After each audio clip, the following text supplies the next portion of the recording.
Here's what the ARTGUM Eraser looks like when it's finished, set up in 3 with a little texture in the foreground, a little bit of size, distance, and blurry in the background. But you start off taking a look. This is the font that you can take a measurement from, and using some of the warp tools to change the overall size of this. That's what's going to help it work. And when you see it duplicated, you just set a side piece. Work with the stroke to make it a little bit darker to get the offset shadow. Duplicate a piece and put it right in front of it, and then they both have the same color as the eraser. And then just the Prismacolor logo, the option R for the registration mark, Art Eraser Cleaner just set in the font, and placing that, just arranging everything, taking a look at the original, making it a square. Measuring it, you can actually take the measurement of the cube, you have the symbol, and just pop it right on there, and there you have it. Eliminate some of the background just so you can see the foreground color. And just go ahead, kind of center it on the page, and zoom in a little so you can see it, and then try to set a shadow. Set it behind it with a gradient, a little bit of filter to soften the edges of a blur in the Gaussian blur, and you have mostly set up in that area of the three-dimensional look to it. So it's not too difficult to do. Try to keep it centered on the page. See if we can move it across here. Zoom into a little bit, and you can go into the appearance panel.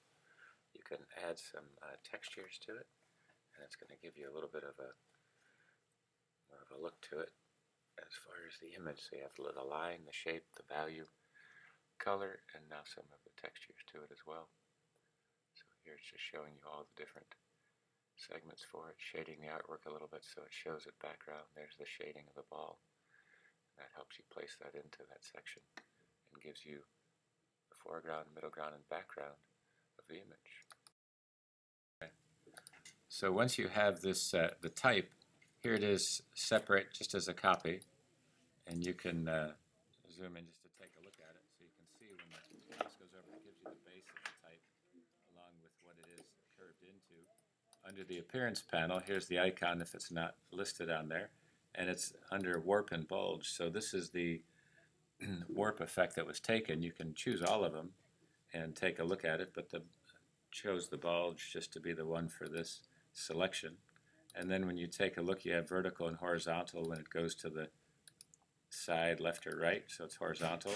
You can just highlight this, put 0 to go back to it, scroll it to the foreground almost like a perspective sketch, and then just the selection up here was just at 12%, but you can adjust it based off of how it looks on the screen there.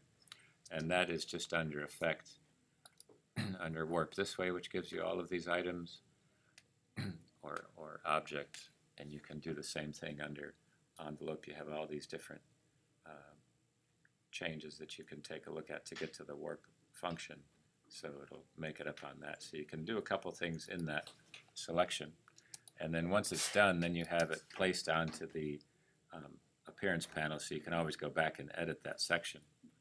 And this part is made into a piece here, so when you take a look at it, you can take the rectangle tool, and once this is drawn in, shift key it to make it a shape, you can take a look at the shape itself up in the options panel. It'll give you the proportions of it.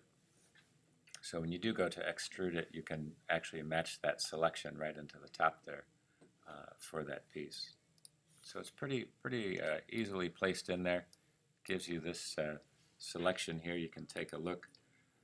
Just kind of hide some of these pieces here, and this will give you that part. And when you click on this, you can again go to the appearance panel and see that the texture is placed on here. You can turn that on or off. When you go into it, it'll give you the whole window with that item as long as it's selected, and the effects can be brought over here, and with the eyeball on here you can take them on or off as well and add a couple pieces that are on there, so you can add to them and turn them on and off as you go through it. But it'll just give you that selection with the pattern. You can kind of make it into a foreground, background, middle ground to build that piece up. So it's just a matter of bringing those together.